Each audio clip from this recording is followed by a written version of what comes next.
మన తెనాల్లో చెంచుపేట రైతు బజార్కి ఆపోజిట్లోనే ఆర్ఎఫ్ స్ట్రీట్ రెస్టారెంట్ అయితే ఉంది ఫ్రెండ్స్. కేవలం రంజాన్ టైంలో మాత్రమే హలీం అయితే ఇక్కడ వీళ్ళు ప్రిపేర్ చేస్తారనమాట. మనకి విజయవాడ పంజా సెంటర్లో హలీం అయితే ఎలా ఫేమస్, ఇక్కడ మనకి చెంచుపేటలో హలీం సెంటర్స్ అయితే 7 to 8 వరకు అయితే వరుసనే ఉంటాయి ఫ్రెండ్స్. అందులో ఈ ఆర్ఎఫ్ స్ట్రీట్ అనేది one of the best haleem centre అనమాట. సరే టేస్ట్ చేద్దామని ట్రై చేసాం ఫ్రెండ్స్. ఇవాళ మటన్ హలీం 150 రూపీస్ అయితే ఛార్జ్ చేశారు వీళ్ళు. టేస్ట్ అయితే నెక్స్ట్ లెవెల్ అనమాట. ఇక్కడ చాలా సాటిస్ఫాక్షన్ అయితే అయిపోయాం ఫ్రెండ్స్. హైదరాబాద్లో రెగ్యులర్గా చాలా చోట్ల అయితే హలీం తిన్నాం ఫ్రెండ్స్. మాకు పిస్తా హౌస్ తర్వాత ఈ ఆర్ఎఫ్ స్ట్రీట్లో హలీం అనేది చాలా టేస్టీగా అనిపించింది మాకు. పార్సిల్ అయితే వీళ్ళకు 250 రూపీస్ ఛార్జ్ చేస్తారు ఫ్రెండ్స్. మనకి లోపల రెస్టారెంట్ అయితే మనకి జైల్ టైప్లో ఉంటుందన్నమాట రెస్టారెంట్ అనేది.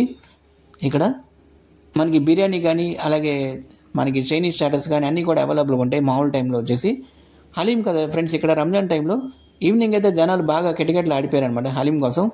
5:30కి అయితే వీళ్ళు స్టార్ట్ చేస్తున్నారు. స్టార్ట్ చేయగానే వేడివేడి హలీంతో మనకి జనాలు అయితే కెటికెట్లు ఆడిపోయారు. ఈరోజు అయితే మా వేడివేడి హలీంతో కడుపు నింపేసాం అనుకోండి.